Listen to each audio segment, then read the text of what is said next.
Nous retrouvons le rabbin Ariel Messas. Monsieur le rabbin Messas, Ariel, bonjour, c'est à vous. Bonjour William. Bonjour. Alors, Parashat Shelach Lecha, la paracha des explorateurs, comme on dit. Alors, j'aimerais partager aujourd'hui avec vous un commentaire du Shem Ishmuel, le rabbin de Sochatchov, un rabbin de la tradition chassidique, qui a vécu au 19e siècle en Europe de l'Est, et que mon père, Rabbi David Messas Zatzal, aimait beaucoup, et donc il y a des vraies Torah d'une puissance et d'une profondeur qui m'interpelle chaque semaine. Alors regardez, la question se pose concernant les explorateurs de savoir, eh bien, comment les explorateurs ont-ils pu arriver aux extrémités auxquelles ils sont arrivés. Rappelons brièvement l'historique de ce qui s'est passé. On sait que les enfants d'Israël approchant d'Israël, eh bien, des princes d'Israël se présentent devant Moshe et expriment à Moshe leur volonté d'aller en Eretz Israël et de connaître la terre d'Israël. Moshe Rabbeinu accepte et les envoie en terre d'Israël pour qu'ils explorent cette terre. Et le texte de la Torah nous raconte à quel point eh bien, cette mission a été un échec catastrophique.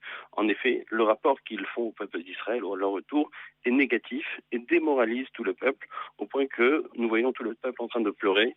Et on sait quelle a été la conséquence bien de ce rapport négatif et une sorte de sanction d'Akadosh Baruch Hu pour tout le peuple d'Israël. On sait que le peuple d'Israël a dû rester 40 ans dans le désert, à errer dans le désert, et on sait également que toute la génération qui est sortie d'Égypte, eh bien, est décédée dans le désert, n'a pas pu connaître la terre d'Israël. Ce n'est que la seconde génération qui est née dans le désert et qui a pu, elle, entrer en terre d'Israël, n'est-ce pas?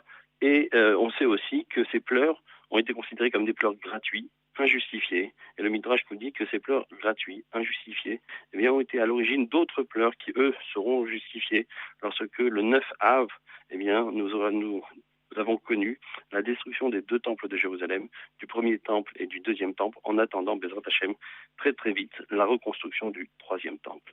Et la question se pose, celle que tous les commentateurs posent, c'est comment est-il possible que des Nessim, des princes d'Israël, qui étaient, on va le voir, vraiment, qui avaient des intentions très pures au moment où ils sont partis en Eretz Israël pour explorer la terre, eh bien, comment en sont-ils arrivés à ces extrémités-là? Alors, le commentaire que le Shem Ishmuel donne est le suivant. Vous savez, il y a deux manières d'être. On parle dans le Shem Akadosh Baruch Hu, même trois. On nous dit qu'Akadosh Baruch Hu est Gadol, Gibor, Venora. Gadol, c'est la grandeur. Gibor, c'est la puissance. Et Nora, qui veut dire terrible. Quelle différence entre la Gédoula et la Gévoura, entre la grandeur d'une part et la Gvoura d'autre part? Le commentaire que mon père Zichron Livracha donnait très régulièrement est le suivant. La Gédoula, la grandeur, c'est lorsque l'on arrive à vaincre ses combats, eh bien sans même mener bataille. C'est lorsque l'on arrive à faire valoir son point de vue sans avoir à se confronter à autrui et à ses ennemis. Tout simplement parce qu'on est capable de porter son message de la façon la plus belle qui soit. Lorsque on est vraiment animé d'un idéal très fort, très puissant, et lorsque on arrive à faire valoir ses valeurs de façon la plus belle qui soit, eh bien, on peut arriver à faire en sorte que tous nos ennemis, tous ceux qui n'étaient pas d'accord avec nous, eh bien, reconnaissent tout simplement la vérité dans la luminosité du message que l'on arrive à transmettre. Ça, c'est la Gédoula. Et c'est ce à quoi aspire Akadosh Baruch Hu. C'est ce à quoi aspire le peuple d'Israël. Être capable d'évoquer bien notre manière de voir les choses, notre philosophie, notre spiritualité, de façon tellement belle et lumineuse qu'effectivement, eh bien, tous nos ennemis disparaissent et au contraire viennent adhérer carrément à notre message, à notre manière de voir les choses. Telle est l'idée de la Gédoula, de la grandeur, à l'image de la grandeur d'Akadosh Baruch Hu, c'est vrai. Et parfois, c'est vrai, des miracles tellement énormes se produisent que, eh bien, la parole de Dieu s'impose de façon tout à fait naturelle. On ne peut pas lui résister. Ça, c'est la Gédoula. Il y a une autre attitude qui s'appelle la Givura. Lorsque, et ce n'est pas donné à tout le monde, on n'est pas capable, effectivement, de porter un message de la sorte, eh bien, il faut parfois combattre pour faire valoir ses valeurs et pour faire respecter sa manière d'être. Oui, parfois le combat est nécessaire, c'est vrai, mais vous le comprendrez, c'est vraiment un pis-aller, ce n'est qu'une solution seconde et pas une manière d'être première. Telle est la manière, telle est, comment dirais-je, telle est, oui, la manière avec laquelle le Kadosh Baruch Hu veut que nous nous comportions. D'abord la Gédoula et ensuite seulement la Gévoura. Eh bien, c'est exactement de cela dont il s'agit dans le cadre de cette entrée en Eretz Israël. Il est un pasouk magnifique dans Devarim, au premier chapitre, au verset 22, dans lequel nous lisons « Vatikrez-vous Nelai ». Moshe dit « Vous vous êtes approchés de moi ». Vatomeru, vous avez dit, Nishlecha anashim lefanenu. Nous allons envoyer, disent les princes d'Israël, des personnes, des grandes personnalités devant nous. Ve'ir perulanu et haaretz, et qu'ils vont aller à la rencontre de cette terre, ils vont l'explorer. V'yashivu otanu davar, et ces personnes qui vont aller explorer la terre viendront nous faire un rapport. Quel rapport? Et à derech hashana leba, le chemin par lequel nous allons passer, ve'ete harim asher navo alen, et les villes vers lesquelles nous devons aller. On parle ici d'un chemin et de ville, et le Shem Ishmuel explique que ici de quoi il s'agit. Eh bien, il s'agit du fait que ces explorateurs qui allaient porter donc la parole de Dieu, qui allaient porter la parole, le message d'Israël en terre d'Israël, en avant une sorte d'avant-garde qui devait rentrer en terre d'Israël et porter le message de la Torah, porter le message d'Israël, porter le message de Moshe Rabbeinu dans une sorte d'avant-garde en terre d'Israël. Eh bien, ces explorateurs-là, ces grandes personnalités-là, qui allaient porter le message en terre d'Israël, eh bien, devaient revenir ensuite, voir le peuple et indiquer au peuple effectivement, et à derrière Hashana Leba. Quel est le chemin ici? Chemin, nous dit le Shem Ishmuel, fait allusion à la Torah, à l'enseignement de la Torah. C'est-à-dire qu'après avoir porté la parole en terre dans cette terre qui s'appelait à cette époque-là la terre de Canaan et qui allait devenir la terre d'Israël, après l'avoir portée eux-mêmes dans un premier temps, ils devaient la rapporter au peuple d'Israël afin d'enseigner au peuple d'Israël cette Torah qui allait lui permettre d'entrer en Eretz Israël et de pouvoir faire imposer, entre guillemets, sa manière d'être sans avoir à mener de combat. Parce qu'à l'origine, le peuple d'Israël devait rentrer en Israël et être reçu, les bras ouverts, par ceux qui occupaient cette terre. Et c'est également le sens de la fin du verset. Ve'ete harim asher navo alehen, les villes vers lesquelles nous allons. Le Shem Ishmuel explique qu'ici le mot harim fait allusion à it orerut, un éveil, c'est la même racine, un éveil spirituel, pour indiquer que oui, il y a différentes manières de servir l'Éternel. On peut le servir par l'amour, on peut servir dans la crainte de sa majesté. Eh bien, il y a une manière de servir l'Éternel, et effectivement, ces personnes qui devaient porter la parole de la Torah en Israël devaient revenir ensuite vers le peuple et lui indiquer également de quelle façon le peuple devait se comporter, de quelle façon le peuple devait étudier la Torah, de quelle façon le peuple devait servir l'Éternel pour que, alors qu'il entre en Eretz Israël, il puisse, par sa manière d'être, par sa manière de se comporter, par la manière avec laquelle il allait servir Dieu, eh bien, s'imposer naturellement sur la terre d'Israël. Voilà quel était le projet de départ. Un projet magnifique, un projet extraordinaire. Et d'ailleurs, on se rend compte que Akadosh Baruch Hu adhère à ce projet, et Moshe aussi. Et c'est ce que l'on lit dans la première partie de la paracha, le premier verset. Que lit-on?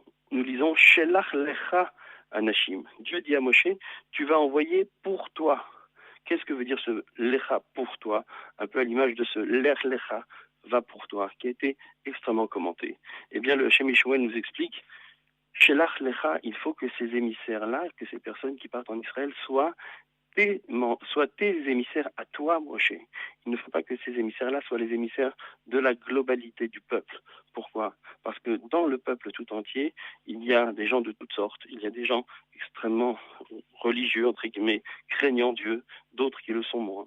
Si on est mandaté par une assemblée tout entière, eh bien, on porte le message de l'assemblée tout entière, et parfois, le message de l'assemblée tout entière n'est pas forcément au niveau du message qui peut être porté par Moshe lui-même. Pour que la mission telle que les explorateurs la concevaient réussisse, il fallait que les explorateurs se sentent vraiment mandatés par Moshe Rabbeinu. Il fallait que, à travers eux, ceux qui allaient entrer en contact avec eux en terre de Canaan aient le sentiment, la conscience qu'ils entraient en contact avec Moshe lui-même. Et quand on connaît la grandeur de Moshe, quand on sait que Moshe était le prophète parmi les prophètes, qu'il était en relation directe, entre guillemets, avec l'Éternel, eh bien, à travers la présence des explorateurs en terre d'Israël, c'était carrément Moshe Rabbeinu lui-même qui marchait sur la terre d'Israël. Et on peut imaginer comment, eh bien, on recevait Moshe Rabbeinu. On peut être le plus grand ennemi d'Israël, entre guillemets, lorsque l'on voit Moshe Rabbeinu, eh bien, on est forcé, oui, de s'incliner. Voilà quel était le projet, un projet magnifique. Que s'est-il passé? Pourquoi ce projet n'est-il pas abouti? Eh bien, nous lisons dans la paracha, et le Shem Ishmuel le remarque, un verset aussi qui nous explique ce qui s'est passé. On nous dit, lorsque les explorateurs reviennent, on nous dit la chose suivante, Vayelechu, ils sont allés, Vayavou el Moshe, et ils sont venus chez Moshe Aaron, et ils ont commencé à rendre des comptes, à relater ce qui s'est passé à Moshe et Aaron. mais pas uniquement. Ve'el kol adat bnei Israël. Ils ont également rendu des comptes à l'Assemblée d'Israël tout entière. C'est-à-dire que, alors qu'ils étaient partis pour être les émissaires de Moshe, tout d'un coup, on voit que leur mission n'est plus simplement de porter la parole de Moshe, mais de porter la parole du peuple tout entier et d'être les mandatés du peuple et non pas uniquement de Moshe Rabbeinu.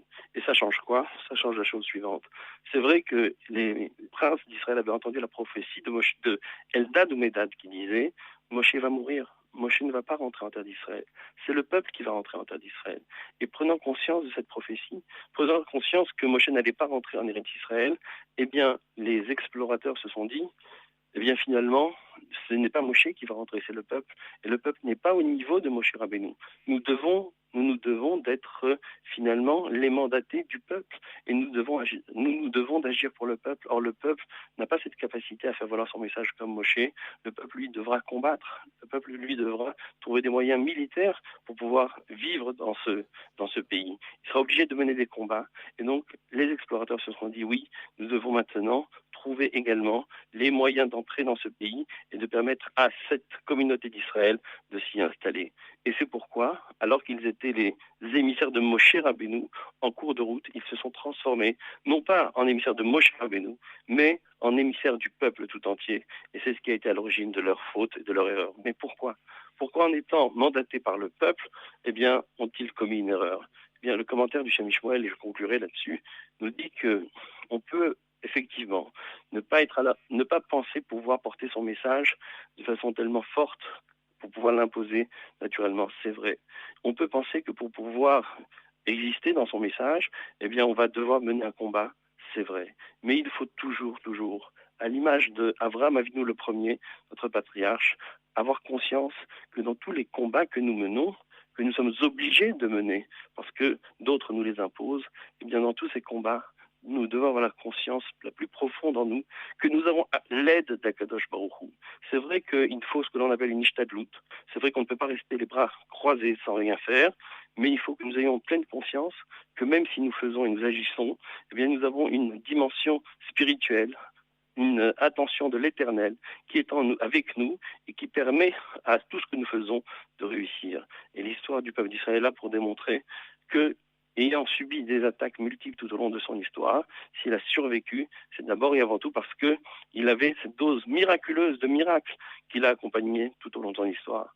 Mon père, Rabbi David, citait toujours cette fameuse expression de Ben Gurion qui disait « Je suis réaliste, je crois au miracle ». Le peuple d'Israël croit au miracle de façon tout à fait rationnelle. Et peut-être que ce qui a manqué aux explorateurs, une fois qu'ils ont pris conscience qu'ils devaient être les émissaires du peuple, c'est d'être finalement trop rationnel, de trop rationaliser, et de ne pas prendre suffisamment conscience que l'aide d'Akadosh Baruch Hu allait être avec eux et allait leur permettre de gagner tous leurs combats. C'est la raison pour laquelle peut-être, eh bien, ils se sont démoralisés et ils ont démoralisé le peuple. Mais je finirai sur une note positive. Les explorateurs et tout le peuple ont fait teshuva. Une fois que la sanction est tombée, ils ont pris conscience de leur erreur. Et le plus beau témoignage de leur teshuva, c'est que, alors qu'on leur disait « ne partez pas au combat, n'allez pas vers cette terre, elle n'est pas pour vous, elle est uniquement pour la génération d'après », il y a de très beaux versets à la fin du chapitre 14, je demande aux éditeurs d'aller les relire, dans lesquels nous disons que ce peuple d'Israël a risqué sa vie, voire est parti à un combat perdu, en se disant c'est pas possible, nous devons y aller, même si le combat est perdu, nous devons le mener. Et ça, c'est une très grande leçon de Emouna et de Bitachon. Peut-être que cette Emouna leur a manqué à un certain moment, mais prenant conscience de leur erreur, eh bien, ils ont compris que oui, le peuple d'Israël doit agir, doit combattre quand cela lui est imposé, mais il doit toujours avoir conscience qu'il n'est jamais seul et que Kadosh Baruch Hu est avec lui dans toutes les actions qu'il mène et dans tous les temps. Voilà. Shabbat Shalom et Vorach. À la semaine prochaine.